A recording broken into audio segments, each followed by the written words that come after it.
Hello दोस्तों, मैं हूं दानिश। स्वागत है आपका डिजिटल दानिश में। दोस्तों, आज हमारे चैनल पे जो गेस्ट हैं वो किसी भी इंट्रोडक्शन के मोहताज नहीं है।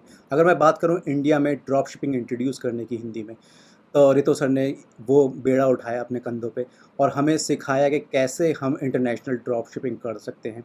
क्योंकि मैं नॉर्मली इंडियन ड्रॉप शिपिंग और डोमेस्टिक ई-कॉमर्स पे वीडियोस बनाता हूं, तो मैंने सोचा कि क्यों ना आज आपको इंटरनेशनल ड्रॉप शिपिंग से रूबरू करवा दूं।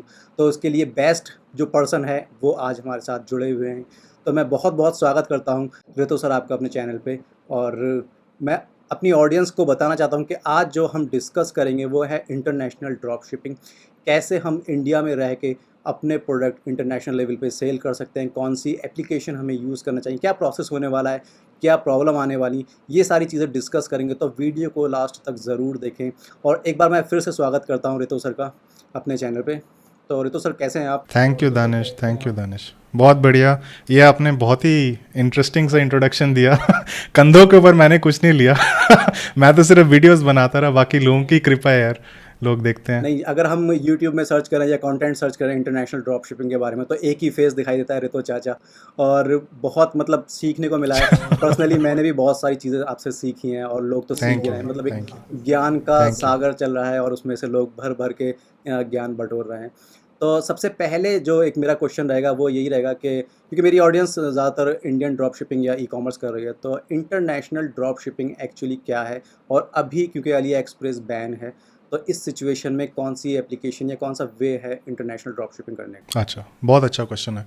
तो शुरुआत से शुरू करते हैं। लाइक अली एक्सप्रेस, अगर कोई फेमिलियर नहीं है तो फिर अली एक्सप्रेस के थ्रू पहले इंटरनेशनल ड्रॉप शिपिंग होता था। जैसे अगर आप इंडिया में ड्रॉप शिपिंग अगर कर रहे हो, आप सप्लायर जैसे मान लो इंडिया मार्ट से ढूंढ रहे हो या कहीं और से, तो वैसा ही पहले अली एक्सप्रेस से होता था। लेकिन अब हम अली एक्सप्रेस बैन हो गया, इंडियन गवर्नमेंट ने बैन कर दिया।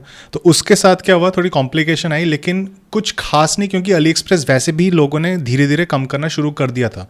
क्योंकि मैं जब से इंटरनेशनल ड्रॉप शिपिंग सिखा रहा हूँ, अब तो तकरीबन 3.5 साल हो गए हैं। तो पहले 1 साल या 1.5 साल के बाद लोग वैसे ही अली एक्सप्रेस को थोड़ा कम यूज़ करना शुरू कर रहे थे। तो आजकल क्या हो गया, बहुत सारे ऐप्स आ चुके हैं शॉपिफाई के ऊपर, जैसे स्पॉकेट है, जेन ड्रॉप है, चाइनीज़ एजेंट्स हैं जो चाइना में बैठते हैं और जो सप्लाई करते हैं।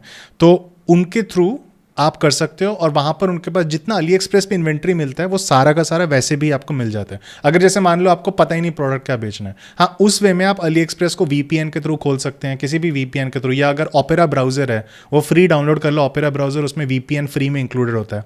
उसमें आप अली एक्सप्रेस खोल सकते हैं, ब्राउज कर सकते हैं। खरीदने की ज़रूरत नहीं है, अपना डेटा देने की ज़रूरत नहीं है, गवर्नमेंट रेगुलेशंस के अंडर ही आता है सारा कुछ, क्योंकि आप एक्चुअली खरीद नहीं रहे हो अली एक्सप्रेस से, आप सिर्फ ब्राउज कर रहे हो। और फिर जो आपको प्रोडक्ट को मिलता है अच्छा, जिसके अच्छे सेल्स वगैरह हैं, आप उसको बेचना चाहते हो, उस केस में आप चाइनीज़ एजेंट अपना ढूंढ लोगे, या फिर ये जो मैंने आपको बताया डिफरेंट ऐप्स आते हैं शॉपिफाई के। इनफैक्ट अगर आप शॉपिफाई के अंदर सर्च करोगे प्रोडक्ट रिसर्च या ड्रॉप शिपिंग ही सर्च करोगे शॉपिफाई ऐप स्टोर के अंदर, तो आपको बहुत सारे ऐप्स मिल जाएंगे। इन सब के थ्रू क्या होता है, इन सब के कॉन्टैक्ट्स हैं चाइना में, और स्पॉकेट जैसे कंट्री के जैसे ऐप्स का कॉन्टैक्ट है यूरोप में, यूके में, यूएस में, डिफरेंट सप्लायर्स। तो आपको सिर्फ चाइनीज़ सप्लायर्स का सामान बेचने की ज़रूरत नहीं है। आप डिफरेंट कंट्री से सप्लाई का मतलब सामान ले सकते हैं और उसको आगे बेच सकते हैं ड्रॉप शिपिंग के नाते। अब मैं ड्रॉप शिपिंग का बेसिक्स नहीं बता रहा, क्योंकि आई एम होपिंग दानिश आपने अच्छी तरह सिखाया होगा, उनको बेसिक्स तो पता ही होंगे। हम बिजनेस मॉडल की बात नहीं कर रहे हैं यहाँ पे।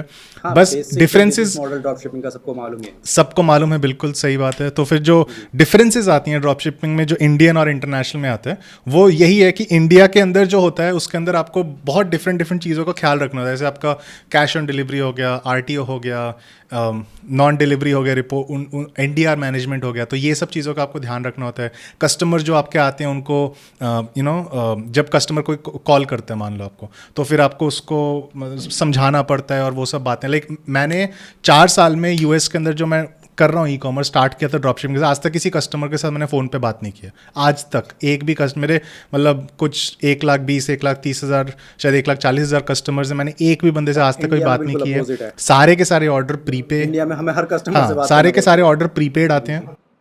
यहाँ तो करना पड़ता है। कई लोगों ने बिना कस्टमर से बात करके भी करते हैं बिजनेस अपना, जिन्होंने मतलब ब्रांडिंग वगैरह अच्छी की हुई है, जिनका सिस्टम अच्छा है। लेकिन फिर भी ज़्यादातर जो लोग जो इंडिया में ई कॉमर्स करें, ड्रॉपशिपिंग करें, वो COD वेरिफिकेशन तो करना ही पड़ेगा।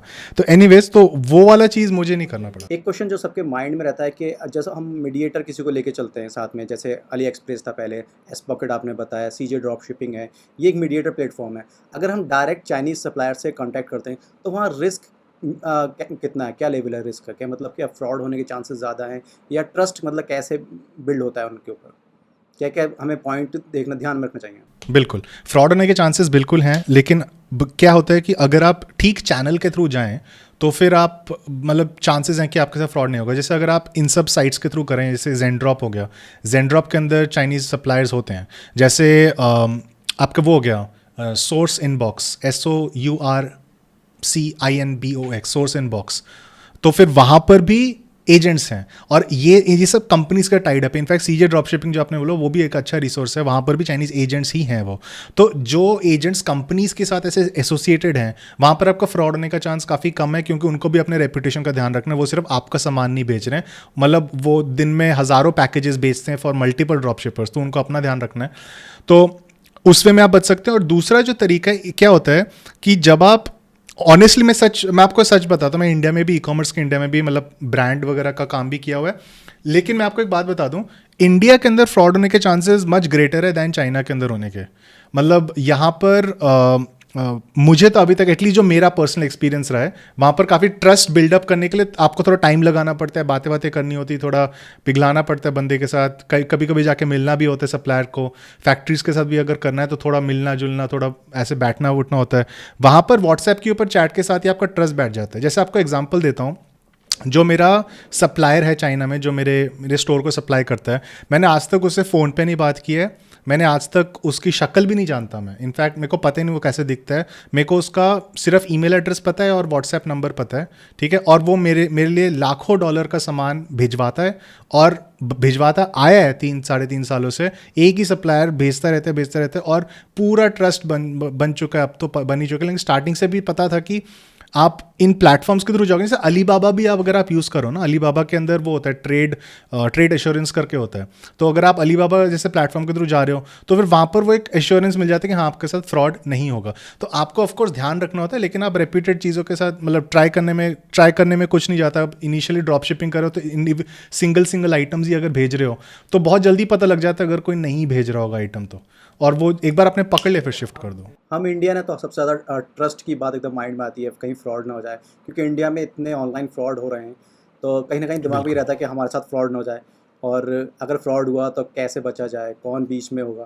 तो ये पॉइंट ऑफ व्यू से एक मतलब अगर मीडिएटर वेबसाइट के थ्रू हम जाते हैं इनिशियली, तो वो बेस्ट वे रहेगा, आई थिंक बेस्ट है। हाँ, अगर आप, हाँ अच्छा, बिल्कुल, एक मीडिएटर वेबसाइट के थ्रू जाओगे तो वो ट्रस्ट रहेगा। नेक्स्ट क्वेश्चन ये रहेगा कि जैसे अगर हम कोई सप्लायर फाइंड आउट करते हैं तो क्या क्या पॉइंट हमें देखना चाहिए? जैसे हम पर्सनली किसी सप्लायर से बात कर रहे हैं तो किस पॉइंट ऑफ व्यू से हम उससे बात करें कि हमें एक बेस्ट सप्लायर मिल जाए? ठीक है, तो स्टार्टिंग में जब आप ड्रॉप शिपिंग कर रहे हो तो उस समय तो आपके सिंगल यूनिट्स वाले रहेंगे, तो उसमें आपका सिर्फ एक ही गोल रहता है कि कौन बेस्ट प्राइस में, और प्राइस के अंदर एक तो प्रोडक्ट प्राइस होता है और शिपिंग प्राइस होता है, दोनों का ध्यान रखना है। और साथ में शिपिंग टाइम, ट्रांजिट टाइम किसका सबसे कम है।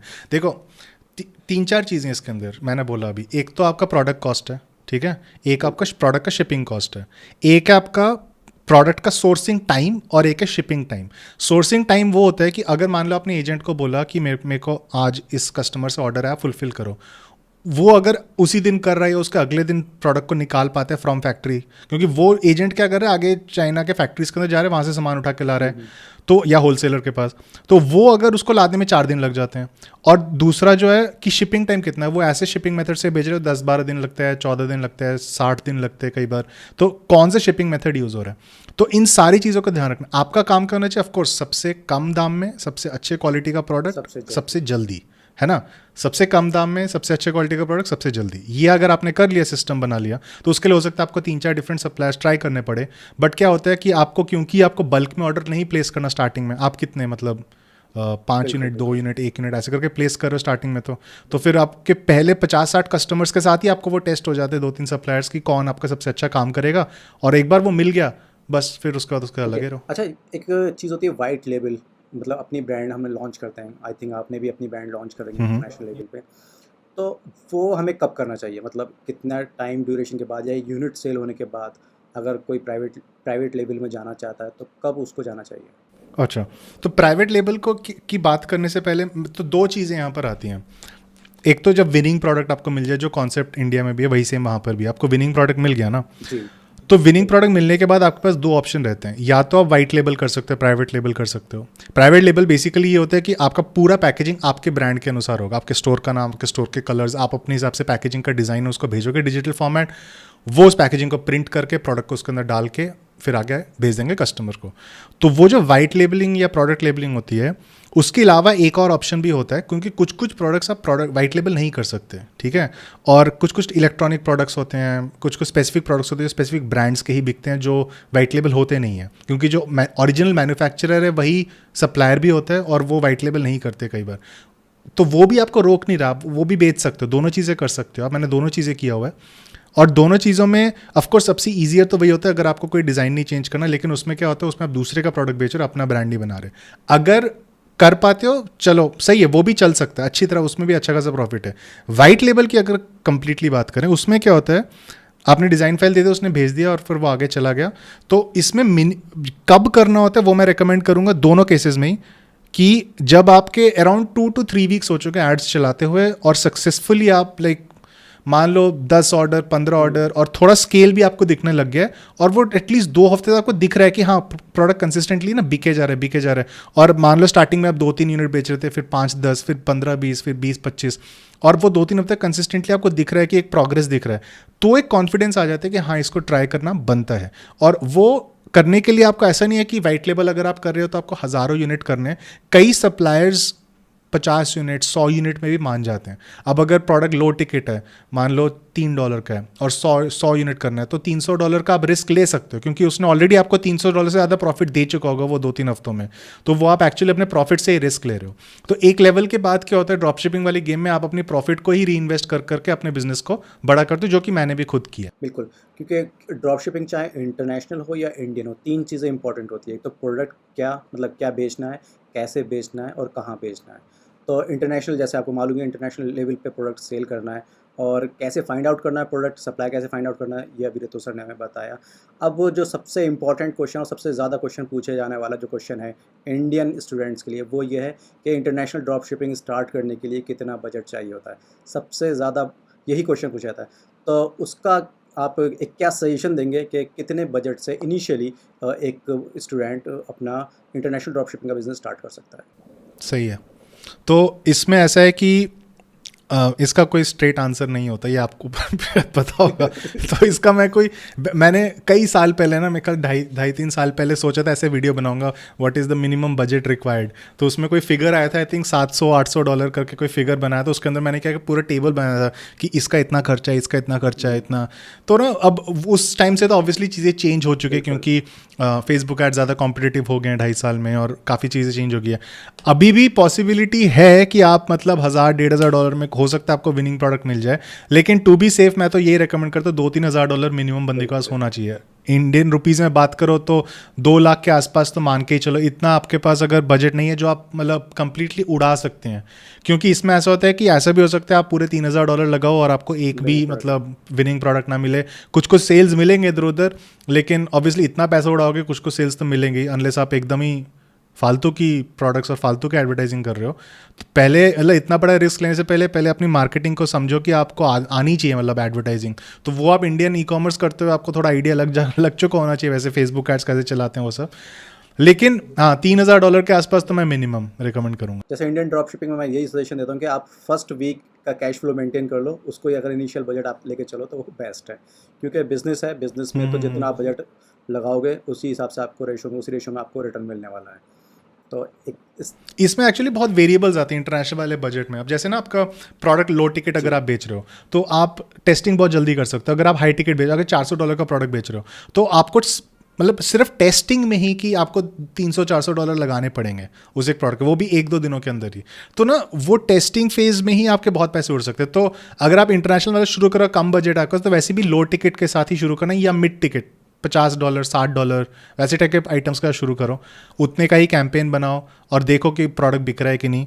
थोड़ा केयरफुल होना पड़ेगा. बजट देखो, मेन जो एक्सपेंडिचर होता है ड्रॉप शिपिंग में वो आपका इनिशियल डेज में स्पेशली मार्केटिंग, वो आपका फेसबुक एड्स या मार्केटिंग के ऊपर ही होता है, एडवर्टाइजिंग के ऊपर.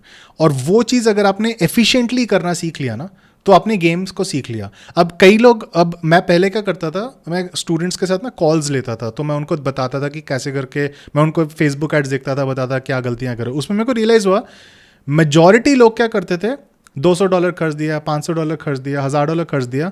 और वो एक बंदा ऐसा था, उसने $1000 से ऊपर खर्च दिया था और उसको 1 या 2 सेल आए थे, वो भी लो टिकट आइटम को, फिर भी खर्चे जा, वो कहता कि नहीं नहीं मेरे को ये विनिंग प्रोडक्ट होगा मेरा. ऐसे करके मतलब बेवकूफ़ी ना करना. टेक गुड डिसीजंस विद, आपका पैसा है भाई, आपको उड़ाना है, ऑफकोर्स आपके आपके हक में अगर आप उड़ाना चाहते हो. लेकिन अगर आप एक्चुअली अच्छा बिजनेस बनाना चाहते हो और मुझे बाद में गालियां नहीं देना चाहते, तो प्रोडक्ट मतलब जो टेस्टिंग करोगे उसको एफिशिएंटली करो. अगर $50 का आइटम है, $50 से $100 से ज़्यादा ना खर्चना उस आइटम की टेस्टिंग के ऊपर. अगर नहीं सेल आते या फिर आपको नहीं प्रॉफिटेबल दिख रहा वो, तो फिर नहीं चलेगा वो आपका.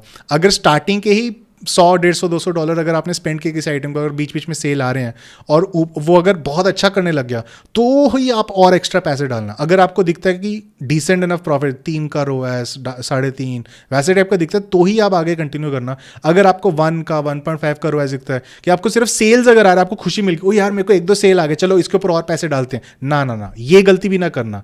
तो ये सब मैं इसीलिए बोल रहा हूँ कि मैं देख चुका स्टूडेंट्स ये सब चीज़ें करते रहते हैं, तो वो ना करें. क्योंकि यही सबसे बड़ी प्रॉब्लम आती है, लोगों को सेल आना स्टार्ट होती है तो वो समझते हैं कि हाँ बिजनेस चल गया, बट रॉयस उसका 1 के आसपास ही रहता है. और वो ये सोचता था कि मेरी तो सेल आने स्टार्ट हो गए इंटरनेशनल बिजनेस में, अब मेरा चल गया. जब वो at the end of the day जब वो कैलकुलेशन करने बैठता है, तो वो वहाँ पर वो लॉस में होता है. क्यों? क्योंकि सेल तो आ रहा है, सब कुछ आ रहा है, बट रॉयस नहीं मिल रहा उसको. अच्छा, तो इस चीज़ का तो ध्यान रखना ही पड़ेगा.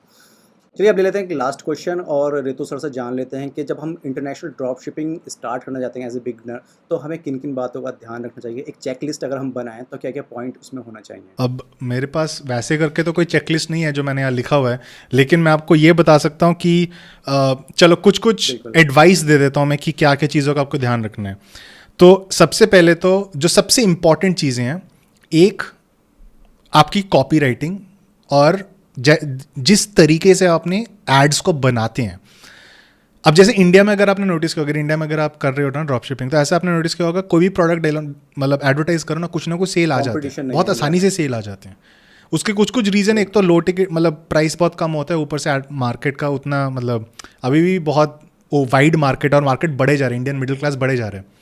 तो लेकिन इंटरनेशनल वाला ऐसा है कि ऑलरेडी मेच्योर मार्केट है, वहाँ ऑलरेडी बहुत एडवर्टाइजर्स है, बहुत कंपटीशन है. तो आपको क्या करना है, अगर आपको स्टैंड आउट करना है अपने प्रोडक्ट के साथ, तो आप क्या हुक्स एंड एंगल्स यूज़ करें एक प्रोडक्ट को बेचने के लिए, क्या आपकी कॉपी राइटिंग होने वाली, कैसे करके आप प्रेजेंट कर रहे हो प्रोडक्ट को. जो आपका वीडियो ऐड है उसके पहले 3 सेकंड में कैसे ऐड है कि बंदा देख के रुक जाए कि ये क्या हुआ, या फिर एकदम बोरिंग सा ऐड आपका शुरू होता है और चलता रहता है और टिंग टिंग टिंग एक बैकग्राउंड म्यूजिक चलते रहता है, या फिर आप ऐसे स्क्रॉल स्टॉपर्स यूज़ करते हो. तो ये एडवर्टाइजिंग वाला एस्पेक्ट हो गया, इसका आपको बहुत ध्यान देना है, क्योंकि ये चीज़ अगर आपने सीख लिया, और सीखना उतना मुश्किल नहीं है. अगर आपको बेसिक इंग्लिश आती है ना, मतलब मान लो 5-6 ग्रामर टाइप की भी इंग्लिश आती है, बस ग्रामेटिकली करेक्ट होना चाहिए आपको. कोई भी एक्सपेक्ट नहीं कर रहा आपकी आप ऑक्सफोर्ड का इंग्लिश MA एग्जाम दे रहे हो, नहीं नहीं. आपको इनफैक्ट जो रिकमेंडेड होता है ना, मतलब जो नॉवलिस्ट को भी रिकमेंड करते हो, 4th grade 5th grade grammar ही रिकमेंड करते हैं कि आप, क्योंकि मेजॉरिटी लोगों को वही समझ में आता है. लेकिन बस कैसे प्रेजेंट कर रहे हैं आप किसी चीज़ को. मैं जैसे बहुत एक अच्छा एग्जांपल देता था कि एक पानी का बॉटल अगर है, तो अगर आपको वो मान लो रेगिस्तान में बेचना है, ठीक है, जैसे इंडिया रेगिस्तान ही बोल सकते हो, तो वो आसान है, बंदे को बोलो ये ले पानी का बॉटल, इंडिया वाला बोलेगा कितने का, 10 रुपये, चलो लो, ठीक है. US में बेचना थोड़ा डिफरेंट हो जाता है. US में ऐसा है कि ऑलरेडी आप शहर में बैठे हो और शहर में आसपास बहुत दुकानें हैं, और आप ना अपने पानी की बॉटल को लेके बैठे हो, और आप चाहते हो कि कोई अगर जा रहा है वहाँ पर उसको बोलो पानी का बॉटल, बोलेगा मैं इस दुकान से क्यों नहीं ले लूँ. तो उस समय आप क्या बोलोगे उसको कि उसको लगे कि आपसे वो पानी का बॉटल ले ले, है ना. तो या फिर आप ऐसी स्ट्रैटेजी लगोगे कि आप उन लोगों के पास पहुँचोगे जिनको पानी के बॉटल की रिक्वायरमेंट है. यानी अगर कोई रनिंग का मान लो ट्रैक है, तो आप रनिंग के ट्रैक के जहाँ खत्म होता है वहाँ पर आप पानी के बॉटल को लेके खड़े हो जाओ कि हाँ यहाँ पर ये लोग रुकेंगे, इनको प्यास लगेगी, इनको बेचते हैं हम. तो अपने आप को पोजीशन कैसे करते हो बेसिकली, वो सबसे ज़्यादा इंपॉर्टेंट होता है एक ई कॉमर्स बिजनेस में. और ये सिर्फ US का नहीं, अगर आप इंडियन ई कॉमर्स भी कर रहे हो, आपका एडवांटेज यही है. देखो एज ड्रॉप शिपर्स आप लोग कोई प्रोडक्ट मैन्युफैक्चरर नहीं हो, ठीक है, आप कोई फैक्ट्री ओन नहीं करते हो, आपकी क्या स्किल सेट है? Marketing, copy writing. ये जो मार्केटिंग ही तो है आपका गेम। अगर इसी को आपने अप नहीं किया, इसी के ऊपर अपना ध्यान नहीं दिया, तो कैसे होगा? तो कॉपी राइटिंग की काफ़ी सारी फ्री में आपको नॉलेज मिल जाएगा। गूगल करो, 50 ब्लॉग्स एग्जिस्ट करते हैं कॉपी राइटिंग को लेके, आप पढ़ना शुरू करो। इनफैक्ट मार्केटिंग को सीखने का सबसे बेस्ट तरीका क्या होता है? जो बाकी मार्केटर्स कर रहे हैं ना सक्सेसफुली, उनको मॉडल करो, कॉपी नहीं, मॉडल करो। कॉपी मैं बहुत देख चुका, कॉपी कैट्स अपने पास में। कॉपी करने को नहीं बोल रहा, वो तो मैंने भी देखा था कि आपका जो जितना भी वो पॉलिसी वाला पेज है, तो वो तो अभी भी सर्च करो, अभी मैंने भी आपका ही बहुत सारे स्टोर्स पे आपका ही है। हाँ, अभी भी चलता रहा, पता नहीं क्यों अभी तक नहीं सीखे। बट कॉपी ना, मॉडल करो। मॉडल करना ऐसा होता है कि आप ऑब्जर्व कर रहे हो कि एक मार्केटर कैसे एंगल यूज़ कर रहे हैं, कैसे वर्ड्स यूज़ कर रहे हैं, इमेजेस कैसे यूज़ कर रहे हैं, और फिर आप क्या देखते हो कि अच्छा, तो मैं अगर उसको अपने प्रोडक्ट के ऊपर कैसे इंकॉर्पोरेट कर सकते हो, ठीक है? तो वो बहुत इंपॉर्टेंट हो जाता है। अब इसका of the top of my head suggestion नहीं है, लेकिन एक अच्छा वीडियो टॉपिक हो सकता है कि बाद में कभी बनाएंगे इसको लेके भी। तो दोस्तों, ये थे रितो सर, जिन्होंने हमें इंटरनेशनल ड्रॉप शिपिंग के बारे में बताया, कैसे आपको इंटरनेशनल ड्रॉप शिपिंग के लिए सप्लायर फाइंड आउट करना है, क्या ट्रस्ट के पॉइंट है जिसके आपको मद्देनज़र रखते हुए सप्लायर को फाइंड आउट करना है, जिससे आपका ट्रस्ट बिल्ड हो सके, क्या मार्केटिंग स्ट्रेटजी होनी चाहिए आपकी इंटरनेशनल लेवल पे, कैसे आपको ब्लॉग राइटिंग करनी है, और लास्ट में इंटरनेशनल ड्रॉप शिपिंग का एक निचोड़ के साथ में आपको बताया कि अगर आप बिगनर हैं तो आप किस बजट को लेके अपना इंटरनेशनल ड्रॉप शिपिंग का बिजनेस कर सकते हैं। दोस्तों, यहाँ पर एक छोटा सा सेशन मेरी तरफ से यही रहेगा कि देखो, चाहे आप इंटरनेशनल ड्रॉप शिपिंग करो या इंडियन ड्रॉप शिपिंग करो, ये एक प्योर बिजनेस है। ये ट्रेडिशनल बिजनेस के ही ऑनलाइन रूप हैं। इसको सीरियसली करो और डेडिकेशन के साथ में करो, क्योंकि जब आप पैसा कहीं भी लगाते हो, इन्वेस्ट करते हो, तो उसके बदले में ही आपको रिटर्न मिलता है। तो जितना आप लगाओगे उसी के रेशो में आपको मिलने वाला है। और अगर आपका डेडिकेशन वहाँ पर नहीं है, सिर्फ आपने, क्योंकि ये कोई स्कीम या फिर चिट फंड तो है नहीं कि आपने आज पैसा लगाया, लॉटरी लग गई। ये प्योर बिजनेस है। यहाँ पर आपको टाइम भी देना पड़ेगा, आपकी मनी भी लगेगी। तो डेडिकेशन के अगर साथ काम नहीं करोगे, तब आपको कुछ भी नहीं मिलने वाला है। हो सकता है 1-2 स्टार्टिंग में सेल आ जाएं, बट अगर आप कंपटीशन के इस टाइम में अगर आप डेडिकेशन और मेहनत नहीं करोगे, तो आपको कुछ भी नहीं मिलेगा। तो बहुत बहुत शुक्रिया रितु सर आपका, आपने हमारे चैनल पे आए और हमारी ऑडियंस को अपनी वैल्यूएबल नॉलेज के शेयर की, और आशा करेंगे कि फ्यूचर में भी आपसे मुलाकात करें और किसी अच्छे टॉपिक पर डिस्कस करें। तो दोस्तों, मिलते हैं नेक्स्ट वीडियो में एक नए टॉपिक के साथ। मुझे दीजिए इजाज़त। जय हिंद, जय भारत।